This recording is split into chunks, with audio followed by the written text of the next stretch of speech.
Are you a lifelong fan of General Hospital? Are you a new fan who wants to know more about the history of the show? Do you enjoy talking about the show with others? Do you find yourself yelling at the TV? Is your self-care an hour a day in Port Charles?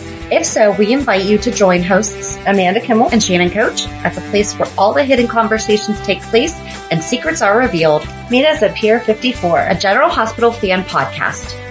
Hello. Hi. Welcome to the Port Charles 411, part 8 of Alan Quartermaine, years 1994 to 95. We know for a fact that's going to be it because this is not going to be as long as the other ones, but we broke it down because there's a good chunk here. There's going to be a good chunk for the next 2 years. And then we're going to talk all about his drug addiction for 1998. So I can't wait for that. Oh, I hate to say it's so good, but there's those storylines that they just did really well. Yes. And this was one of them. So again, using CurlyQGrl GH and lots of YouTube, a little bit of soapzone.com. I was watching YouTube and Ryan walked in this morning as I was watching the Nurses Ball. And he was like, "What are you watching?" I was like, "This General is the Nurses Hospital." Ball. And he's like, "Oh yeah, I've heard a lot about this." I'm like, "Okay, then you should know what I'm watching." Shut up. Exactly. So good. So the thing that stinks is there was no videos. There was an entire playlist that said full episodes 1994. And they didn't start until February 3rd, which we missed like a whole month of Alan. Yeah. It was really difficult to find videos for a lot of this. Mm-hmm. So yeah, it's just like they did the highlights. Yeah, just going to have to do our best. And again, if we're missing anything, if we're messing up because of the resources, not saying that, but Right. Sometimes things get played down that may have been a bigger deal. Right. If we didn't find a YouTube video to match it, we don't know. Like something at the end of this, when I read the update, I was like, that's all that was written. Like if I hadn't read or watched the YouTube videos yesterday. Right. It would have made it sound like it was a one-day occurrence. And it wasn't. No. Okay. Let's get back into this. All right. So we left off last week with Ray had just died. Died? Is that the right word? I mean, well, and so here's the thing. Alan shoved him just like a tiny bit. I mean, he's got like a Hulk-like force. Happen. Like a Hulk-like force, but he kind of went up against the window. And so that's how he... Right. Accidents happen. That's what we'll just say. Exactly. So, at the beginning, I know that they talk a lot about, I don't know if it's... There was a lot of stuff that they were talking about with like, Scott gave Lucy his shares and then Edward and Alan were trying to talk to her. I was like trying to find those videos and couldn't.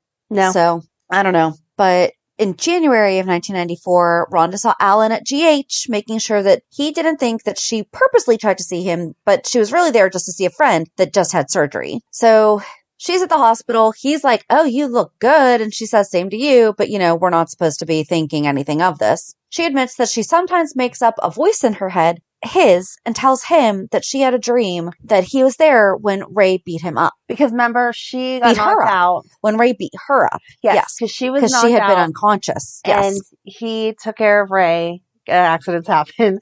And then he staged it like it had just been the two of them. So she keeps having these memories of him being there, but she asked him and he's like, "No, I wish I would have been. I'd have helped." Right. And so that's where they're at with that. She asked him if he was there and he said that he wished he had, but he was at the dinner because he was going to that dinner. Right. The banquet in honor of him. Mm-hmm. Yep. Monica came in on their conversation and Alan tells Monica that he thinks she's starting to remember. Monica tells Alan not to worry about it. They will just head it off when, it basically that they're going to team up and take care of it. She thinks that he needs to use his friendship to make sure Rhonda knows where her loyalties are. Monica will not lose him again, and she wants to keep him in her bed, even if that means she has to trust him and Rhonda in order to keep his freedom. Because as we heard last week, she really enjoys him in her bed. And we posted that video on Instagram, so go ahead over there and find it. Woo! Make sure you have a cold glass of water next to you. Seriously. It. And then Alan is spooked after he has a dream about Sean Donnelly arresting him for Ray's murder. Edward tells Alan that Scott gave his ELQ shares to Lucy, and now Edward wants Alan to show Lucy the wisdom of voting with them. Could not find these videos anywhere, and I feel like this would have been a really good go-round, Sean asks Rhonda if she remembers anything more about the night that she was beaten. Rhonda blurts out Alan's name, but then has to backtrack. Rhonda warns Alan that Sean now wants to ask him more questions, and Sean mentions to Alan that a tuxedo is a match to the black fibers found at the scene of Ray's murder. Dun, dun, dun. Damien overhears Alan call to Monica about Ray's murder. Ooh, and that's Damien Smith, aka Frank Smith's son. As we read over these, the more I get annoyed with the reusing of names. Like, I know. I know you've said it here and there, and I'm like, well, I mean, sometimes, and they're like normal names. No. But Damien is not a name that, like, I've ever heard before soaps. So, yeah. Yeah. Yeah. Sean serves Alan. In fairness, we call him Spinelli, so a lot of people don't know that Damien's his first name. However, it is. Right. Sean serves Alan with search warrant. It boggles AJ's mind that if Sean lost all the evidence, why does he want Alan's tuxedo? And then in February, Alan tells AJ he has no intention of rolling over for a shakedown artist like Damien, because this is the whole Damien overhearing. Alan meets with Damien and tells him he would rather take his chances with the police than cave to him. AJ decides to not share the fact with Alan that he has the Conway evidence when Alan tells him he doesn't want his help. Monica tells Alan that Damien has called another board meeting for a revote on his proposals. Alan is still refusing to cave to Damien. Monica is ready to give her vote to Damien if Alan won't give his. Alan tells her that if they go along with Damien, they will be in his back pocket forever. Alan refuses to cave to Damien and does not change his vote on the proposal. Damien checks his safe and learns the evidence is gone. Alan and Monica learn that AJ had someone steal the Conway evidence, and he borrowed $100,000 to pay a pro from to pay the pro, and then used it from the hotel accounts. Damien calls AJ wanting to see him now, and then Alan covers AJ's $100,000 that he took from the hotel so that he wouldn't get in trouble. So I watched all of these. I guess Damien's proposal had something to do with he wanted to build a toxic waste incinerator in order to solve the ELQ's problem with the EPA. Mm-hmm. And I felt so bad for AJ during all these scenes because like he goes to Alan and is like, what would you do if the evidence like just went away? You know, and then Alan thinks that AJ was only helping him so that he could use it as blackmail towards him. Mm-hmm. And Ned discovered that, so this is still when Ned and AJ were fighting over like who's top dog. Oh my gosh, they were so young. And Ned goes to Edward and is like, you know, the bookkeeper just called. There's $100,000 missing from the account. Edward was actually giving AJ the benefit of the doubt. He's like, well, there has to be a reason. He's like, AJ's not dumb. He's not going to take $100,000 and think that we're just going to be like, right, what, you know? So then he goes to Alan and is like, I need the money to like help cover it, whatever. So then AJ brings the check to Ned and Edward, and Edward's pressuring him. He's like, why did you need it? He's like, doesn't matter. You know, I'm paying it back. I'm paying it back. No problem. And Ned's like, you know, that's still embezzlement. You still used misuse of company funds, blah, blah, blah, blah, blah. And he leaves. And Edward's like, I can't force him to tell me why, but if he's not going to tell us even a little bit why, it has to be a really good reason. Right. And then AJ does go to Alan and is like, hey, listen, they're not listening to me. Can you help me out here? And Alan goes and stands up for AJ to Ned and Edward. And he's like, the money is back. Right. And Edward was actually and this is when John Ingalls became Edward. And fun little side note. So my husband happened to walk in like during it. He's like, hey, it's Dunder, because he played Robert Dunder on The Office. But so that was nice because my husband knew who he was. But anyway. You guys are both dorks. I know. But okay. Edward asked Alan, he was like, does AJ have a problem though? Like, right. Is this drugs, alcohol, gambling, something? Like, is there something that we need to know that we actually need to help AJ with? And Alan's like, no. He said, okay, fine then. We're just going to let it go. And Ned is not happy about it because... Too bad, Ned. Get over it. Yeah. But at one point, Alan said something about thank goodness for Jason, like implying that he was the good son. Just wait. So AJ tells Alan that even though the evidence is gone, Damien is not going to go away. Claiming it is safe, AJ refuses to hand over the Conway evidence to Alan, and Alan thinks AJ is keeping the evidence to hold over him, just like you said. Alan pays Damien a visit, telling him to drop the whole Conway issue, and Monica sends Alan over to talk with Ned and Edward about not badgering AJ about the money. Oh, that's cute that it makes it like Monica's like, defend our son. Once again, Alan tells them nothing Alan about really did. why AJ took the money. I don't think that Alan really needed convincing on this. So I'm going to stop interrupting and let you finish telling the thing But no, before it's better whenever you actually saw it in person. You know, Yeah, it was live. It's right they there. Were in my living room. They acted it out for Straight you. from the dead in my living room. There you go. Bam. There you go. Oh, that's kind of depressing. Alan, Edward, and AJ are all gone. Stop. But only in real life, 2 of them. Stop. In fairness. So then in March, Karen asks Alan for a letter to Northwestern, and he agrees to go to bat for her again. Rhonda goes to General Hospital wanting to speak with Gail, and she winds up running into Alan.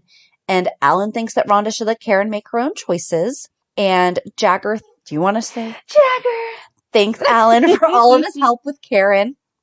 And then later in the month, Alan tells Karen that the scholarship committee at Northwestern wants to know the whole truth about why she was dropped from the pre-med program. Alan wants to talk to them in person, and Karen agrees that she needs to come clean with them about her drug problem. Alan assures Jagger that he will do all that he can to help Karen with the scholarship committee, and Alan and Karen go before the scholarship committee. And then you have to talk about this. I did not watch the videos, but you have to share this information. So finally, after being postponed like several times, they end up getting married on March 30th.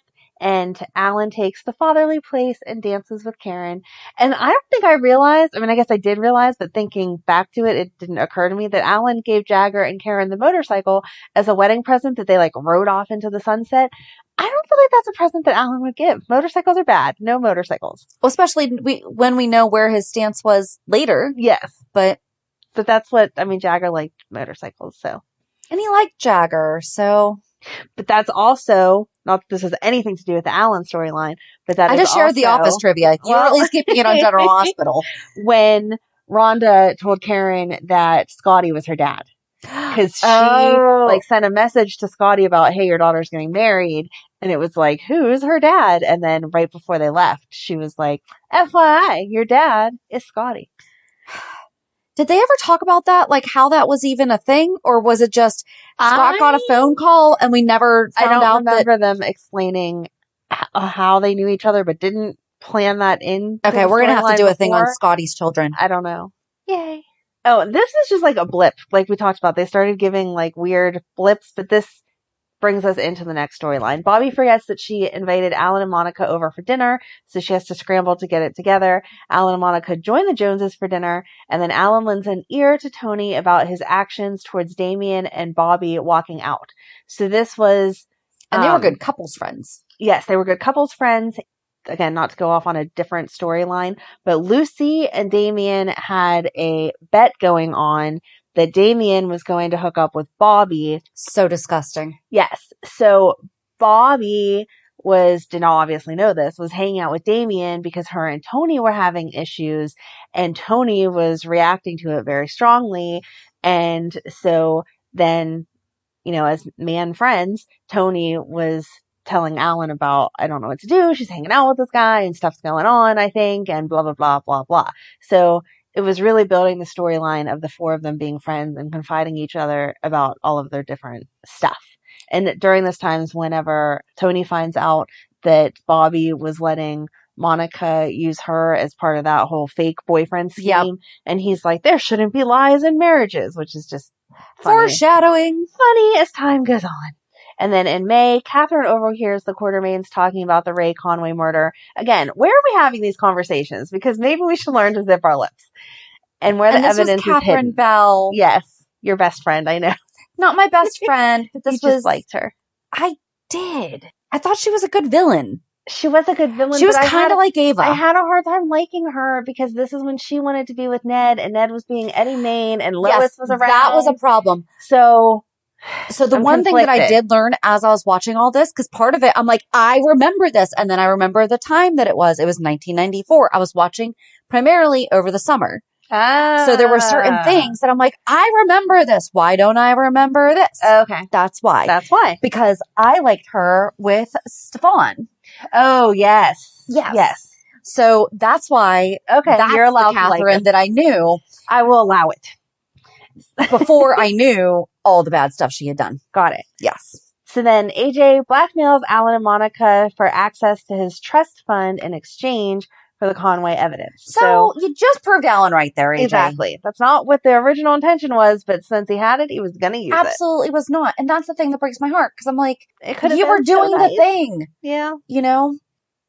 See, and the thing is, like, it feels like at some point the Conway thing goes away, but then it doesn't. Right, it like pops back up. It's very random. They were focused on other storylines. Alan was just kind of here and there.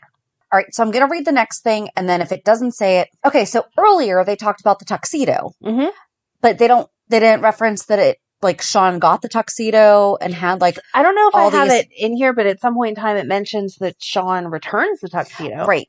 So Sean returned Alan's tuxedo and was surprised that it's synthetic and not wool, as it appears to be brand new.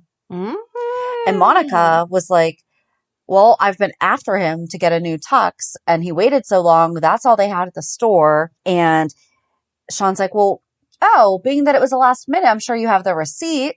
And Monica says that Alan has an issue with credit cards, and he probably paid cash. And, you know, man, they don't keep receipts. Good cover up.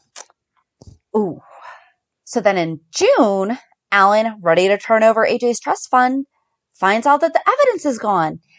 Edward confronts Alan, Monica, and AJ about the murder cover-up. They learn about Catherine's demand of Ned. What was that? That she wanted to marry him. Oh, okay. Yeah. Okay. And this is when he was supposed to be marrying Lois, and we talked all about this with Ned and Lois's... Yes, he went to the attorney and asked what the legalities are of getting married under a fake name. And so that is why he was pushing to marry Lois first. So that would be the legit marriage, and then marry Catherine second. Gotcha. Jerry. The Quartermaines decided that they have no other choice but to go along with Catherine. Edward is going to handle Ned. Alan gives Luke the report on Sonny's finances. And I know I sent you a video or a screenshot of this at one point yesterday, but this is like when Sonny started coming around and well, I mean, he already had been, but the first time that Sonny met Lila was so darn cute. I love her conversations. Again, not anything to do with the Alan stuff, but later on when Brenda is like starting to maybe kind of sort of like Sonny, and then you realize how wrong that is whenever later on it says Brenda celebrated her 21st birthday, and you're like, what the heck? Right. But anyway, besides that, the conversations of Lila saying, I know that dangerous men are exciting, and that he's very handsome, but you need to be careful. And it's like, oh, Lila, I just love you. And she said something about, we're receiving visitors. And he's like, receiving visitors? Like, that's very fancy. And she's like, you can say it. It's okay. You know, I'll let you be fancy but too. then that's when Sean showed up to get the tuxedo. So that had already happened. Okay. Yes. Guys, just get lost on YouTube. Go down the rabbit hole. Who don't live in an area where it snows, so I am not a snow fan at all. But one of the perks of this time of year is sometimes it snows to the point where it's perfectly acceptable not to leave your house. Yes. And so you just watch YouTube over and over and over. Then the 90s Alan, were so good. They were. That's what the problem is. That they were. Sorry, go ahead. Nope, it's okay. Alan comes clean with Ned about the Conway murders and Damien's blackmail, and has to come clean with Lila about the murder and blackmail also. AJ apologizes to Alan as it was never his intention for the Conway evidence to resurface. Alan wants the $100,000 that he paid for AJ to recover the evidence back.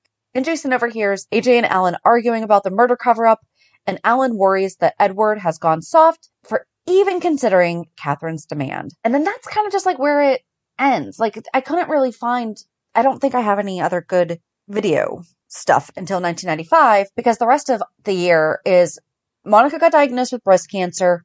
We're not going into it because that's 100%. There were some really good scenes between them, all with so much of Monica dealing with breast cancer, and we're definitely going to do a whole 411 on that. So we were trying not to get into it too much. Great moments. Right. A couple more fell into bed episodes if you want to see more of that. You know, but yeah, we are going to talk all about it. However, we do have to touch on it because at one point, this is how we bring Emily into the Quartermaine clan, because Monica met Emily's mom at this retreat. Mm-hmm.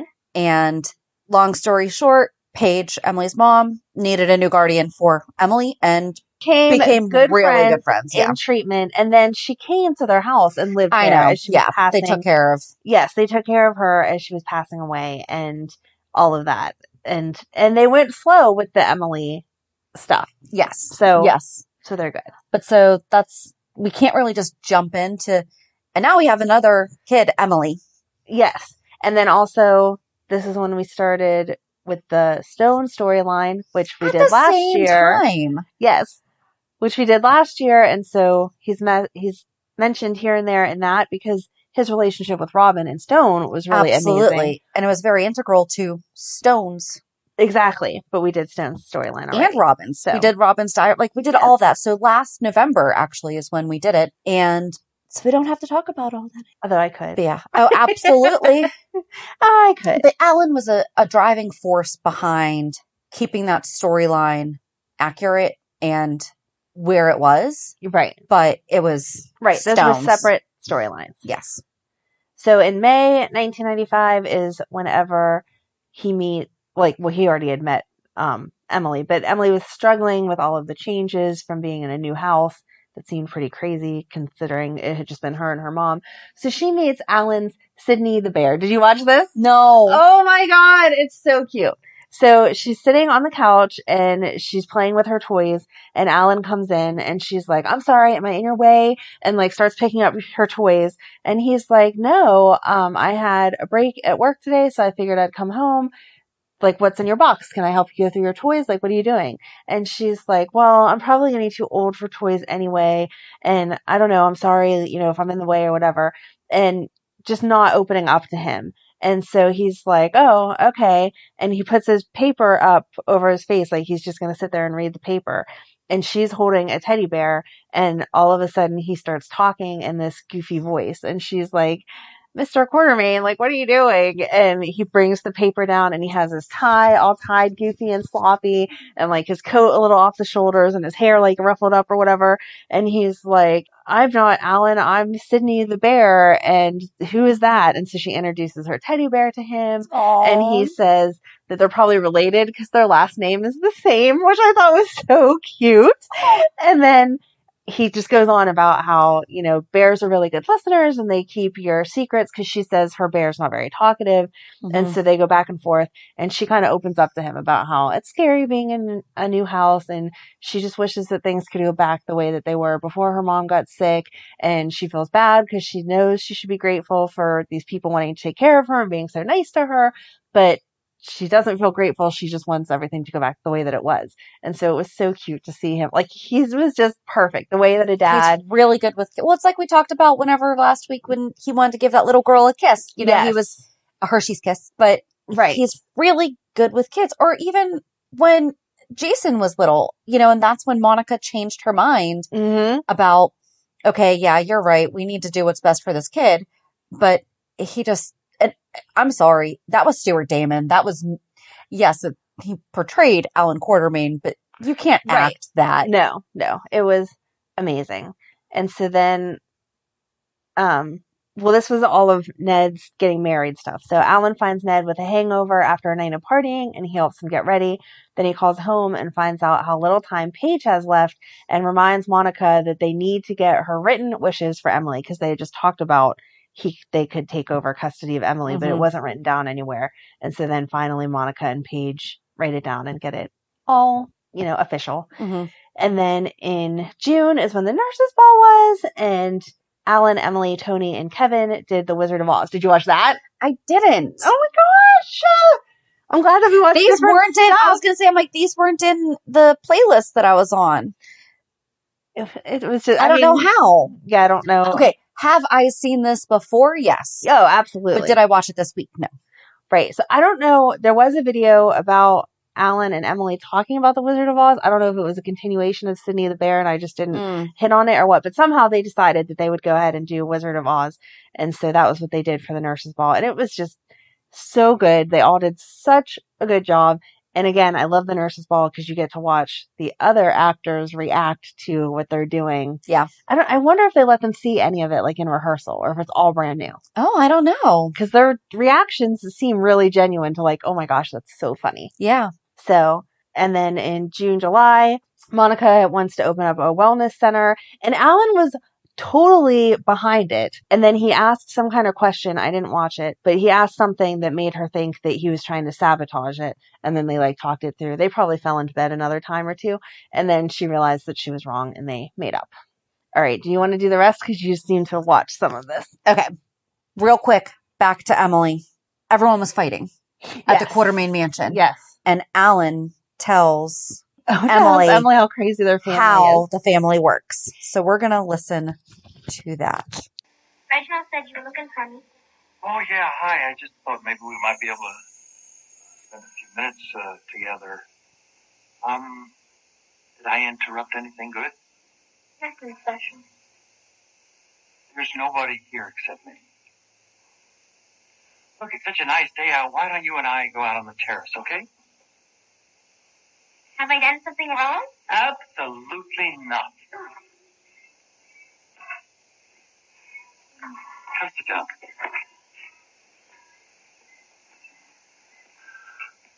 I'm really sorry again about what happened this morning. That's okay. This family isn't what you would call normal. I don't know. What is normal? Well, that's a very good point, Tom. I meant, I'm sure we're not exactly what you're used to. That's for sure. I imagine it must be pretty tough for you walking into the middle of a house full of wackos.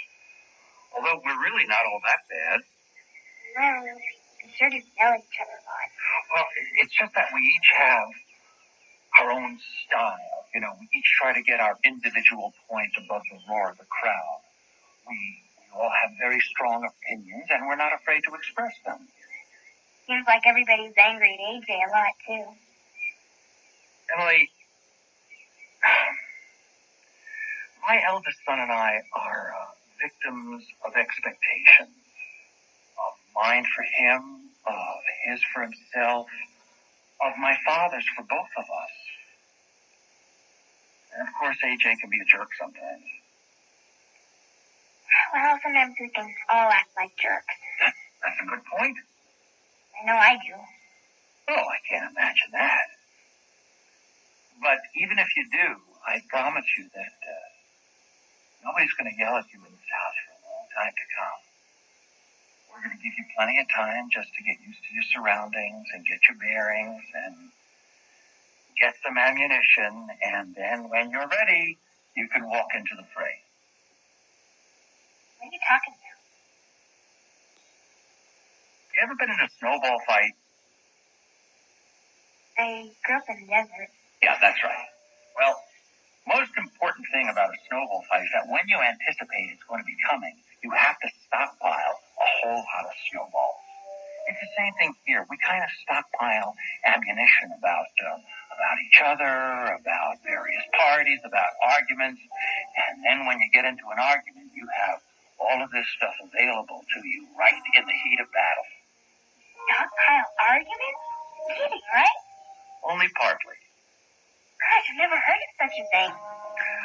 As I said, we're not exactly normal. But I promise you one thing. As much as we squabble, when trouble comes, we stick together. And we will protect you as ferociously as we fight. I love that he compares it to a snowball fight. And that is why we love Alan. So, yeah. But I love how kind he was to her. Because, I mean, that could not have been easy either, you know, on anyone's. It just became his responsibility more because, again, part of the Monica storyline is that she's having a hard time connecting with Emily because Emily sees Monica trying to replace Paige. Right. And Alan's not replacing anyone. Yep. So then in August and September is when things start to really kind of take a turn. And Monica's really, really busy. And being busy is not a good excuse as to why things happen the way that they do. But she and Alan had been growing apart. She was struggling with connecting with Alan after her surgery, and her new body after cancer and all the things that came with it. She was, like you just mentioned, she was struggling to connect with Emily. Seemed like Alan was doing such a great job. Mm-hmm. And he even said to her, he's like, she hasn't had a dad. Right. So I'm not replacing anyone. And unfortunately, she just lost her mom. So she's not looking for a mom. Right. She wants her mom. And that's just not happening. So then Alan and Bobbie, who are already friends, and they're coworkers too, they just wind up talking. And then at one point they wind up kissing. And then Alan avoids her, but then Alan and Monica start to have more issues because she winds up going under her reconstructive surgery without telling anybody. Right. Which is, you're a doctor. You should not do that. I mean, you need a good support system. She didn't want anyone's opinion. So it wasn't just Alan she was struggling with. She was struggling with like everybody, But Alan and Bobbie, I don't know if the time that was just mentioned was the time that. So then Alan and Bobbie are at the Quartermaine mansion and the den, and they wind up making out. And Emily is on the patio and sees. That was such a good kiss, though. Did you watch that? Yes. Scene? Oh, yes. Because Bobbie said, let's take the night and like think about it. Let's not go into anything, rash or whatever. And he was like, okay. And then he kissed her and was like, and you can think about that also. So it was like very, Yes. And then they get the idea. So Alan gets Steve to send him to Manhattan to start recruiting this Dr. Feldman. Bobbie says that she's going to like a trade show or something, or like a seminar in Rochester. So in reality, they're actually going to Manhattan together because they're like, we can't do this here. See, they're being smart about their affair. They're leaving town. Yes. Whatever. So they wind up going to Manhattan. They both have separate rooms at first. Mm-hmm. And Bobbie actually calls Tony. So if you're a younger fan. Oh my God, this was so funny. You're going to be like, first of all, she couldn't make a phone call until she got to the hotel because she didn't have a cell phone. Right. Secondly, we did not have caller ID. Right. And third, in 1995, we had this beautiful thing called, and it was brand new, Star 69. So that if funny. You didn't know the phone number that called you, you could star 69 and it would automatically patch you back to the phone number that just called you for 50 cents a call. I think it was something like that. And Bobbie had hung up with Tony before he forgot to say something. I forget what it was. And so I felt like it was almost a commercial though, because he's like talking. Oh, and Monica had come over because I guess she was just going to go home for dinner. And Tony's like, well, Lucas and I are in the middle of a meatloaf marathon. Every night we're making a different type of meatloaf. So if you want to come over instead of just sitting at home by yourself, he's like, we can be the non-traveling companions of medical professionals together. Oh, and that's the other thing. Alan actually invited Monica to this conference or to this meeting first. And she said no. Yes. Does not excuse him asking Bobbie too. But the intention really was for him to go to talk to this doctor. Right. Then he was like, well, if Monica's not coming, I might as well try to get an affair going here. Right. No. This is why we don't like you sometimes. But so Monica was at the house having dinner with Lucas and Tony. And he's like, haven't you seen that commercial lately? Like that thing that you can do with the phone? Star and she's 6. What is it? Yeah. And she's so like, cute. Isn't that something you have to sign up for? He's like, no, they just add it to your phone bill. So funny. So he winds up calling the hotel and he's like, oh, do you have a room there? Like because it wasn't the name of the hotel that Bobbie was supposed to be in Rochester. And he's like, well, my wife's supposed to be in Rochester. And the woman said the name of the hotel and I forget what it is now. She's like, we're in Manhattan. And he's like, well, do you have a room under Bobbie Jones? And the operator connects him. And sure enough, Bobbie picks up the phone and Tony just freezes. She answers it all seductively. Uh-huh. She's like, hello. And then he asks Monica where Alan's staying. He puts two and two together very quickly. And he says that was the hotel that he just called, that Bobbie was obviously calling from. And so he's like, okay, so here's the deal. Are we waiting for them to come back? Or am I making arrangements for Lucas and we're just going to go? And she's like, make arrangements for Lucas. I'm going to ask Ned if we can borrow the Quartermaine jet and we will be there in a minute. So then while they're in the hotel, so then Bobbie comes down to Alan's room or up to wherever. Bobbie comes to Alan's room. Because she was on the 9th floor and he was on the lower one. Yes. And he tells Bobbie that she looks ravishing. And this is a really good line. And she goes, ravishing, huh? How about ravished? I was like, ooh. Like, I'm going to have to remember that one. But so they start making out, and then like they're just about to, and like neither one of them could do it. And so they actually just start talking about it. And they're like, is it because we're friends? Is it because, I don't know, my husband and your wife are friends? And he's like, I still want things to work with Monica. And she's like, and I still want things to work with Tony. So they're really kind of just, not going to do it, but she's still in her underwear. So once Monica and Tony get to the hotel room or get to the hotel, they have wine. Genius. They have wine. She's like, one of the perks of having a family in the hotel business is, how it operates. So she winds up ordering a bottle of champagne or wine to be sent up to the room with some chocolate covered strawberries, and it gets sent up. And so of course, housekeeping or room service delivers it, and they follow them. And then a couple minutes later is when Tony and Monica knock on the door and catch them. They're like, and I'm sorry, Bobbie's like, oh, we were just talking about you guys. And they're saying about how they could never do it and this, that, and the other thing. So they wind up coming back on the Quartermaine mansion, all four of them, or on the Quartermaine jet, all four of them. And then when they get back to the mansion, Monica winds up telling all of the Quartermaines what Alan was doing. Every single one of them was like on Alan's back. They're like, how could you do that to her? She just went through this thing. How are you going to do that to her with her best friend? And then, I'm sorry, if your best friend almost hooks up with your husband, they're not your best friend. No. So then Alan and Tony have words at the hospital, and Alan brings up again, nothing happened. So he's kind of acting like, you should really be thanking me. Right.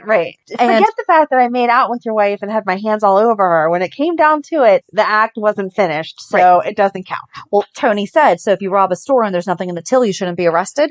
Nice. So then Alan says, okay, so here's the deal. Either we can go out in the parking lot and you can just beat me senseless, or since we're both off the clock, I can go buy you enough bourbon that we can talk this through. And they did. Like, they talked about it, and Tony's like, it hurts more because it's you. Right. And he's like, and she just did this with Damien. So it's not like, yeah. So then Monica and Bobbie are having a conversation, and Bobbie's actually blaming Monica. She's like, you basically all but shoved him in my way by ignoring him and all this stuff. No, Bobbie. Mm-hmm. No. Hands to yourself. No, I did not care for that. Even if I'm not playing with my toy, that doesn't mean that you get to. Right. That's my husband. Don't touch him. Exactly. So I was a little bit upset about all of that. So then it goes on into October that Emily isn't sure about the adoption because of all of this. I mean, she doesn't feel safe. Right. I mean, she heard this whole conversation. Absolutely. The whole family being like, what are you doing? Yep. Yeah. And then into November is really when we're on the Stone storyline. Alan continues treating Stone. He's tested Robin multiple times, but as we know, you test at different points. And so on the 10th of November is whenever he has to tell Robin that her test came back positive. And then AJ and Alan are in an accident because AJ was drinking. So he got a DUI and they're dealing with all of that. And then Emily is still deciding if she wanted to be adopted. And Alan tells Monica that he wants to make their marriage work both for them and so that they can have Emily. Yep. And then Alan and Emily continue to form a relationship, and the adoption interview goes well.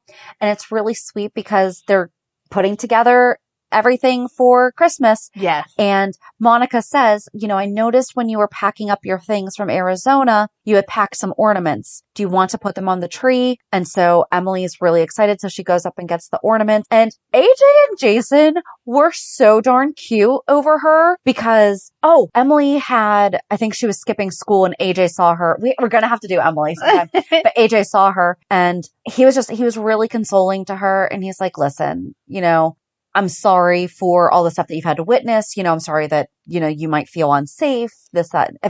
If anything had to do with him, he was sorry for it. Aww. So then the fight that always took place over this train is that Alan says it always just has to be around the base, and the boys have always wanted it to go around the room. Mm-hmm. Well, Emily asked if it could go around the room. And at first Alan was kind of like, I think he was being kind of snippy towards her to make her feel included. Right. And then she kind of suggested exactly how it should be, and he went for it. And Jason and AJ are like, oh man. Like, we've been trying to get you to do that for years and you were having none of it. And now she's here for 2 months. And you're just like, because Alan loved her. And not that he didn't love her boys, but it's different. A dad with his daughter is different. Yes. So that was all of Alan from 1994 to 95. I love it. Did you know that he had an affair with Bobbie before? No. Neither did I. Oh, okay. I had no idea about any of that stuff with Bobbie. Mm-mm. They still had an affair. It didn't happen.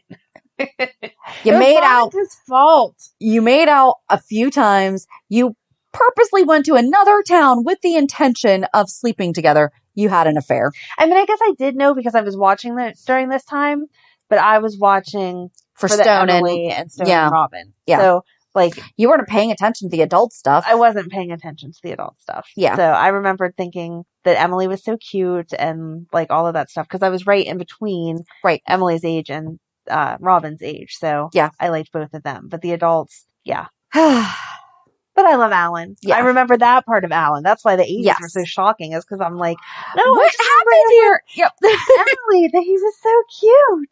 No. So, yeah, next week we will talk about 96 and 97. And on Monday, we will talk about this week's shows. Have a good weekend. And we'll meet you at the pier. Bye. Bye. If you enjoyed today's show, we invite you to go to peer54podcast.com to subscribe on your favorite platform. Don't forget to leave us a review. And you can also follow us on many social media channels. Just search for Peer54 Podcast. Also, we are not perfect, so if there is something that we missed or messed up, just let us know by emailing us at peer54podcast@gmail.com.